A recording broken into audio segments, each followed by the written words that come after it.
반짝반짝 빛나는 책모닝 1619일차를 시작하겠습니다. 네, 1619일차고요. 오늘 이제 놓아버리면요. 네, 무의욕과 암울함, 무의욕 50죠? 50 상태. 암울함 볼게요. 어, 무의욕은 난 못해라는 믿음이다. 의욕이 없다는 것은 나는 못해. 그러니까 무의식에서 나는 못해라는 것이 작동되고 있다라는 거는 못해. 그래서 상황을 어떻게 할 도리가 없으며 다른 누구도 도움이 안 된다는 느낌을 말한다. 상황을 어떻게 할 도리도 없고 다른 사람이 어떻게 도와줄 수도 도움도 안 되고 아무것도 할 수 없다. 할 수 없다라는 거. 그래서 난 못해. 무의욕. 난 못해 있을 때 의욕이 없어진 아주 무감정인 상태, 무의욕인 상태로 떨어질 때는 누구에게 도움받을 수도 없고 나는 못하고 아무것도 완전 이러지도 저러지도 못하는 그런 상황들인 거예요. 그래서 무의욕은 절망과 무력의 상태다. 아무도 관심이 없고 없어. 소용없어. 지겨워. 됐어. 어차피 못 이겨. 무의욕은 이런 생각과 관련이 있다. 만화 영화 곰돌이 푸에 나오는 침울한 당나귀 이오르가 보여주는 모습이 바로 무의욕이다. 이오르는 항상 그래봤자 별 수 없어 라고 한다. 그래봤자 뭐 별 수 있어. 어, 못해 해봤자 소용없어. 이제 그런 경우가 이제 무의욕, 암울한 경우랑 이제 같다는 거죠. 낙심, 패배, 불가능, 궁지, 고독, 포기, 고립, 소외, 자폐, 단절, 적막감, 암울, 박탈, 되는 일 없음, 비관, 무신경, 유머 없음, 무가치함, 말도 안 됨, 소용없음, 속수무책, 실패, 너무 피곤함, 좌절, 심란, 태만, 체념, 너무 때늦음, 너무 늙음, 너무 어림, 기계적임, 비운하다, 비관, 허망함, 쓸모없음, 도리 없음, 무의미함, 절망, 무관심. 무의욕이라는 생명작용은 도움을 요청하는 것에 목적이 있지만 한편으로는 어떤 도움도 불가능하다는 감정이기도 하다. 세계 인구의 상당 비율이 이 무의욕 수준에 있다. 그들에게는 최소한의 필요를 충족시킨다거나 다른 데서 도움이 곧 오리라는 희망이 없다. 희망이 없는 그런 상태. 일반적인 사람이라면 삶의 특정 영역에서 의욕이 없는 경우를 자주 겪을 수 있어도 삶 전체를 압도하는 무의욕은 주기적으로만 맞닥뜨린다. 무의욕은 생명에너지가 결핍되어 죽음이 가까이 있음을 나타낸다. 이는 제2차 세계대전 때 런던 대공습 기간에 목격된 현상이다. 당시 영국 정부는 젖먹이들을 영국의 안전지역에 있는 타가시설로 보냈는데 그곳에서는 아기들의 영양이나 의료와 같은 신체적 상태에 충분한 주의를 기울였다. 하지만 아기들은 무의욕 상태를 보였으며 건강이 오히려 나빠졌다. 일부는 식욕을 잃기도 했고 사망률 또한 높아졌다. 따뜻한 보살핌, 즉 엄마 같은 존재와 정서적으로 친밀감을 나누지 못한 탓에 무의욕이 발생한 것으로 나타났다. 엄마 같은 존재와 정서적으로 친밀감을 나누지 못한, 그러니까 어릴 때 친밀감을 나누었던 것, 이런 것들이 굉장히 좀 중요하죠. 네, 그래서 문제는 감정 상태였지 육체가 아니었다. 육체 때문이 아니라 이 감정 상태를 내가 이 사랑을 느끼는 것, 사랑과 애정을 받지 못한 아기들은 살 의지를 잃었다. 어릴 때부터 사랑과 애정을 받지 못했다고 생각을 하면 이제 의욕이 떨어져 버리는 거예요. 그러니까 몸이 문제가 아니라 내가 마음에서가 문제가 있다라는 거죠. 미국에는 주민 전체가 무의욕에 빠진 경제 침체 지역이 있다. 이 지역 사람은 텔레비전 뉴스에 나와 보통 이런 식으로 이야기한다. 복지급여 수표가 떨어지면 굶을 수밖에 없어요. 우린 희망이 없어요. 놓아버린 기법 자체에 대한 무의욕이 여러 저항으로 나타날 수 있다. 이런 저항이 취할 수 있는 마음가짐이나 생각의 형태는 이렇다. 하여간 효과는 없을 거야. 뭐가 다른데? 아직 그럴 준비가 안 됐어. 효과가 안 느껴져. 바빠서 못하겠어. 놓아버림이라면 이제 지겹다. 버거워서 못하겠어. 잊었어. 암울해서 못하겠어. 졸려서 못하겠어.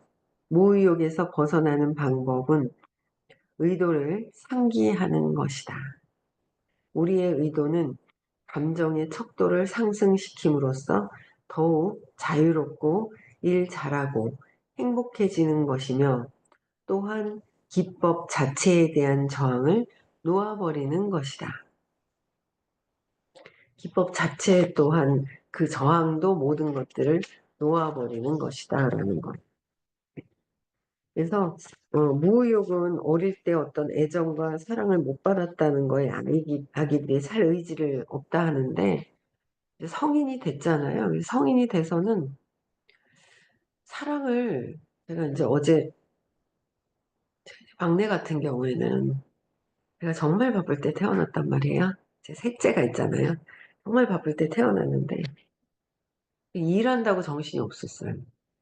제가 또 이제 남편한테 상처를 받아가지고 근데 그 가정에 뭔가 마음을 두지 않으려고 했기 때문에 그랬던 것 같아요. 그래서 이제 남편을 보게 되고 마음이 가정보다는 이제 밖으로 막 일에다가 집중을 하면서 제가 막 불안한 그 마음을 일하는데 이제 그러니까 저는 참 다행인 게 일에 중독이 된 거죠.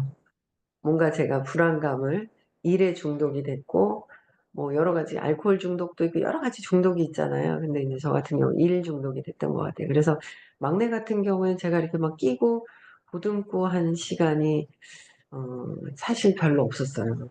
어제 이제 그 막내 여친한테 가서 네일샵을 하잖아요.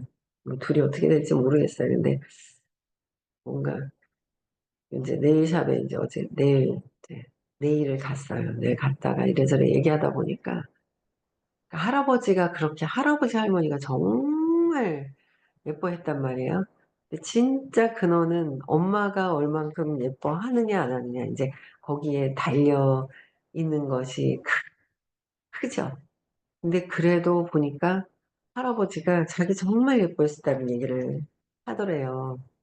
그러면서 그때 1,000원, 2,000원도 클 때인데 자기 막 10,000원씩 할아버지가 주고 돈도 용돈도 주고 그러니까 뭔가 이렇게 자꾸 챙겨주고 했었던 예, 얘기를 했던가 봐요. 근데 할머니도 막 엄청 막 자기 새끼 같이 키우고 막 이런 게 있었거든요. 그래서 제가 더 이제 핑계죠. 더 느긋하게 엄마가 잘 봐주니까 마음 놓고 일에다가 더 일에 더 중독이 될 수 있도록 또 이제 했던 그런 상황들이 있었는데 그러니까 누군가 엄마 아빠의 근원적인 그 크기는 하죠. 그런데 그렇다고 해서 버려져서 키워진 거는 아니고 버려져서 키웠다고 하더라도 전에 그런 분들 계셨죠. 근데 그래도 제일 큰 근원에는 그 큰 사랑 안에서 있다라는 거를 자꾸 각성을 해야 돼요. 큰 사랑 안에서 할머니 사랑, 할아버지 사랑, 엄마, 아빠 사랑. 어쨌든 사랑을 받고 자랐다라는 거를 계속 느낄 수가 있잖아요. 계속. 그래서, 아, 그냥 사랑은 받고 자랐구나. 어쨌든. 근데 그냥, 근데 제가, 그러니까 엄마의 사랑을 받지 못했다라는 게 있지만, 더 예의 바르고, 더 어떻게 보면 굉장히 잘 컸거든요. 어떻게 보면. 되게 예의 바르게 크고 그랬는 게 할머니, 할아버지한테 커지면서 오히려 내가 큰 거보다 더 잘 키웠네, 우리 엄마가. 이런 생각이 들 정도로 그게 이제 그런 게 있어요. 근데 이제 자기 자신은 이제 엄마의 사랑을 받지 못한 거에 대한 그래서 그렇다는 생각조차도 못 하죠. 아직은 그런 공부에 대한 거를 공부를 하라 그러면 제일 저항을 많이 해요. 그래서 어제도 이제 막 얘기를 했어요. 뭐, 이렇게 공부라는 문자나 하면서 막 얘기를 했는데, 아직은 좀 안 듣는 경향이 있어요. 여자친구들은. 아들은 더 안 들으려고 하는 게 있고, 무의식에서 엄마 하는 거에 대한 감정을 마주하기 싫어하는 것 때문에 여자친구한테라도 얘기하는 거예요. 그러다가 이러다 저러다 듣겠지 하고 있잖아요. 또 얘기하고 또 얘기하는 거죠. 이제 이게 뭔가 받지 못했다라는 것 때문에. 근데 이제 20살 넘고 성인이 됐으면 그리고 이제 공부를 하면서는 아, 내가 큰 사랑으로 이제 사랑이 없으면, 에너지가 없으면 내가 이렇게 성장을 할 수가 없잖아요. 에너지가 없으면 성장할 수가 없기 때문에 내가, 아, 사랑으로 에너지를 먹고 자란 거죠. 에너지를, 에너지로 자란 거잖아요. 에너지가 없으면 이게 움직일 수가 있나요? 일어날 수가 있나요? 깜빡할 수조차도 없는 거예요. 눈 깜빡깜빡 할 수조차도 없는 거잖아요. 큰 각성하고 의식 공부 듣는 거는 아, 내가 사랑 안에서 이렇게 살고 있구나라는 거를 이제 알아가는 거죠. 그래서 어릴 때 우울했던 거, 어릴 때 것들은 놓아버리고 자꾸 놓아버려야 되는 거예요. 어릴 때 것을 놓아버려야 되는데 어릴 때 것을 잡고 있기 때문에 계속적으로 그렇다는 거죠. 그래서 어, 그래서 뭔가 무의욕이 있지 않은지, 그게 이제 왔다 갔다 하기 때문에 한번 잘 지켜보라는 거예요. 그쵸? 네. 또 볼게요. 못해. 안 해. 못해. 안 해요. 네. 의욕 없는 태도에서 얻는 보상을 의욕이 없는 상태에서 내가 보상이 있다는 거죠. 보상을 살펴보는 일 또한 무의욕에서 벗어나는 방법이다. 무의욕, 의욕이 없는 상태에서 내가 원하는 보상이 있다는 거예요. 내가 어떤 것을 원할까? 의욕이 없는 상태에서 어떤 보상이 있지? 내가 원하는 보상이 있더라라는 거죠. 진짜 두려움을 숨기려고 둘러대는 체면치레용 구실 속에 보상이 있을 수도 있다. 진짜 두려움을 숨기려고 둘러대는 체면치레용 구실 속에 보상이 있을 수도 있다. 어디든 숨어 있을 수 있다. 그 뒤에 보상이. 사실 우리는 아주 능력 있는 존재라 못해가 실은 못해. 나는 잘 못해라고 하지만 정말 뭐예요? 아주 능력 있는 존재다라는 거예요. 우리 자체가 능력이 없다라고 생각하지만 나는 그렇게 생각을 해요. 에고가. 근데 능력이 없는 존재가 아니라는 거. 아주 능력이 뛰어나요. 그래서 나는 못해가 아니라 아내다라는 거예요. 저는 잘 초대를 못해요. 초대 아내다라는 거예요. 못해가 아니라, 그거 잘 못하는데요. 기억이 잘, 기억이 잘 안 나는데요. 하기 싫다. 하기 싫어하고 있다. 안 나는 것이 아니라 기억하기 싫다라는 것 때문에 그렇다라는 거죠. 그래서 아내가 아니라, 모태가 아니라 아내의 이면에는 흔히 두려움이 있다. 이때 감정 이면에 있는 참모습을 직시하면 감정의 수준이 무의욕에서 공포 수준으로 올라간다. 감정 이면의 참모습을 직시하는 거야. 두려움이 있구나. 내가 아내는 두려워서 아내 나는 하는 것이지. 모태가 아니다라는 거예요. 근데 모태 뒤에는 내가 두려워서 안 한다라고 생각을 하고 있구나. 근데 그 이면 두려움에 대한 그 감정을 참모습을 직시하는 거죠. 내가 두려워하고 있구나. 내가 두려워서 아유 나는 못해, 나는 안 돼, 뭐 시간이 없어, 뭐가 어째, 뭐 이런 얘기들이 많잖아요. 그래서 내 감정을 제대로 보면, 그죠? 두려움에 무의욕이 있을 때 감정을 제대로 보면 100, 공포, 50에서 100으로 껑충 뛰어오르는 거야. 엄청 50이 올라간 게 아니에요. 그죠? 10에 50승이 올라갔으면 어마어마한 빛의 이 밝기의 스펙트럼이 엄청나게 올라갔다는 거죠. 엄청 올라간 거예요. 그래서 공포 수준으로 올라가고, 공포는 100이잖아요. 근데 무의욕보다 높은 에너지 상태다. 공포는 적어도 행동의 동기가 된다. 공포는 적어도 어떤 행동을 할 수 있는 동기가 되는데, 무의욕인 상태, 무의욕 50인 상태는 행동도 못하는 그런 상태인 거죠. 아주 그냥 의욕이 없는 상태잖아요. 그래서 차라리 내가 지금 두려워서 못할 것 같은 것 때문에 이러고 있구나. 무기력한 상태구나 라는 것만으로도 알아차려도 10에 50승은 껑충 뛰어오른다는 거죠. 행동하는 가운데 다시 공포를 항복해 분노나 자부심, 용기로 옮겨갈 수 있다. 행동을 하잖아요. 일단 100에서 행동을 하면 다시 공포를 항복해서 분노나 자부심, 용기로, 분노나 150이죠? 자부심 175, 용기는 200으로 옮겨갈 수가 있다는 거죠. 그래서 두려워도 행동을 해라. 두려울 때 어떻게 해야 되나? 어떻게 두려워서 어떻게 행동하는 게 답이다. 행동을 하면 150, 제가 일을 그래도 막 성과를 8년 만에 막 냈단 말이에요. 직급도 막 최고 직급으로 갔다가 막 이런 걸 냈던 것이 그 자부심, 그 분노로 막 움직였어요. 내가 나를 지켜주는 건 돈이다. 부모님도 이제는 20살이 넘었기 때문에 아니었고, 그렇잖아요. 남편이었다. 남편을 기대면서 살려고 했다가, 아이고, 이거 빠르게 정신 차리게 해줘서 너무너무 감사한 거죠. 만난 지 10년, 결혼한 지 7년 만에. 남편을 기대서 되는 거는 아니구나. 이제 남편을 기대서 되는 거는 아니고, 내가 돈을 벌어서 돈이 나를 지켜준다고 생각을 하는 거예요. 근데 그래서 돈에 대한 믿음도 안 좋은 거예요. 근데 그것도 아니고 내 스스로가 내가 그냥 그 에너지, 그 자체 에너지로 사는 거죠. 거기에 감사를 해야 되는 거고, 내가 또 내 능력이, 이런 능력이 있구나라는 거를 알려준 사람이기도 하고, 요새는 둘이만 살잖아요. 12월 달에 분가하고. 둘이만 사니까, 이거 진짜 어제도 그런 얘기했는데, 여행만은 그런 생각을 안 하나 봐요. 둘이 있다가 내가 무슨 59인데, 내가 먼저 갈 수도 있고, 그렇잖아요. 어리다고, 뭐 6살 어리다고, 뭐 제가 늦게 가는 것도 아니고.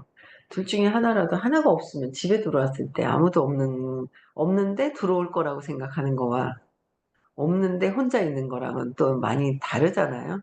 다른데 그거에 대한 것도 내가 먼저 갈지 본인이 먼저 갈지는 모르지만 혼자 있더라도 어떤 마음을 가져야 되지라는 생각도 그냥 하는 거죠. 그랬더니 뭘 그런 생각을 20년 뒤에나 생각해도 된다고 생각을 하는 거예요. 근데 뭐 20년 뒤에나 뭐 진짜 걱정 근심하는 게 아니라 그럴 수도 있구나. 근데 이제 진짜 이제는 친구같이 편안한 뭐 그렇게 되는 거예요. 그래서 야, 이 진짜 중간에 이혼하고 싶었는데 이혼 안 한 게 선생님이 이혼하지 마라 그랬는데 이혼 안 한 게 얼마나 다행인지 이혼 안 한 게 정말 다행인 거 있잖아요. 그래가지고 진짜 그냥 편안한 친구가 동반자구나. 그게 뭐 그런 생각이 드는 거죠. 예. 지금 또 누군가를 만난다는 거 생각도 하기 싫고 또 그 생각 자체를 맞출 수도 없고 아이고 그렇잖아요. 맞출 수도 없는 거예요. SNS에 빠지고 일과 함께 이제 이렇게 그렇게 해서 이제 하는 거죠. 그래서 돈으로 저는 이제 그 공포, 두려움을 나를 지킬 수 있다는 건 돈으로 해서 이제 막 했었던 것들. 분노, 150 정도 돼서 분노로 하니까 좀 되긴 하는데 가다가 끽 서요. 끽 쓰더라고요. 그래도 움직일 수 있는 게 되더라. 150의 공포, 175의 자부심. 그렇죠? 그게 되더라라는 거예요. 이게 행동의 동기가 되는 것이 되는 거죠. 그래서 용기로도 올라갈 수 있다. 이 모든 것은 무의욕보다 50보다 당연히 훨씬 높은 것이다라는 거죠. 그래서 인간이라면 누구나 부딪히게 마련인 문제 하나를 놓고 망설임에서 벗어날 때, 문제 하나를 놓고 망설임에서 벗어날 때 항복 기제가 어떻게 작동하는지 보자. 항복 기제가 어떻게 작용되는지를 보자. 가장 흔한 망설임 문제로 대중연설을 꼽을 수 있다. 대중연설을 로 꼽을 수 있는데 대중연설을 앞두고 무의욕 수준에 있다면 이렇게 말한다. 무의욕 수준에 있다면 이 사람들 앞에서 이야기하는 건 불가능해. 너무 부담스러워. 내 얘기를 누가 듣고 싶어 하겠어. 이야기할 만한 게 아무것도 없어. 기법에 대한 저항을 놓아버리겠다는 의도를 상기해 보면. 그러니까 보통 대중 연설에 저도 이제 그 어릴 때그 컨닝 하다가 선생님한테 이렇게 뺨을 맞았던 것 때문에 많은 사람들 앞에서 그 진짜 수치스러운, 쪽팔린 정도가 아니죠. 굉장히 수치스러웠던 것들을 경험해서 많은 사람이 있고 잘하려고 하는 마음만 있으면 자꾸 그게 올라왔던 것들이 지금 모르겠어요. 많은 사람 앞에서 아직 서보질 않아가지고 모르겠는데 뭐 지금은 좋아진 것 같은데 지금은 좋아진 것 같은데 모르죠. 이제 서보면 진짜 사라졌는지. 근데 그때 느낄 수 있는 것은 사람들 앞에서 이야기하는 건 불가능해. 이것도 놔야 되고. 사람들 앞에서 불가능해. 잘하려고 하는 거 놔야 되고. 너무 부담스러워 하는 거 또 놓아야 되고. 내 얘기 누가 듣고 싶어 하겠어? 또 놓아야 되고. 그 이야기할 만한 게 아무것도 없어. 하는 이 모든 저항을 놓아버려야 된다는 의도를 가져야 된다. 잘하려고 하는 마음만 들어가면은 저도 막 떨리는 거예요. 근데 요새는 잘하려고 막 하는 나도 모르게 자동 시스템으로 딱 돌아가 있는 거잖아요. 자동으로 내가 잘해야지 뭐 이게 아니라 잘하려고 하는 게 아주 그냥 시스템으로 돌아가요. 저절로 돌아가는 거죠. 잘하고 싶어 하는 그 마음 자체가 있는 거예요. 근데 이제 각성이 좀 많이 되잖아요. 요새는 이제 공부하고. 그러니까, 내가 막 빨리 하려고 하고 뭔가 이런 마음이 있네 하는 걸 딱 각성을 하면 말을 이제 천천히 저를 보면서 얘기를 하죠. 그럼 또 괜찮아져요. 각성하는 거, 놓는 거, 의도를 상기해 보면 무의욕, 공포를 숨기고 있을 뿐임을 알 수 있다. 무의욕적인 그 공포를 숨기고 있다. 이제 대중 연설을 해야 한다는 생각은 두려울 뿐 절망을 주지는 않는다. 절망을 주지는 않는다. 이로써 무언가가 명확해진다. 못한다가 아니라 겁난다인 것이다. 나는 두려워서 겁이 난다. 그렇죠? 근데 계속 공부하니까 겁나는 것도 이제 없어지잖아요. 저도 그런 것 같아요. 그냥 SNS를 하는데도 너무 웃긴 게 잘하고 싶은 마음이 그래 저도 그런 거예요. 깔려 있는 거예요. 그러니까 하다가 멈춘 사람들은 잘하고 싶은데 반응이 별로 없어. 그러면 하다가 끼끼 여기다 놓거든요. 근데 제가 요새 이제 스레드를 아유 어제도 올리려다가 자버렸는데 나이트를 먹었더니 잠들어 버렸어. 근데 어쨌든 하루에 그냥 제 맘대로 올려요. 그냥 보든지 말든지 올려요.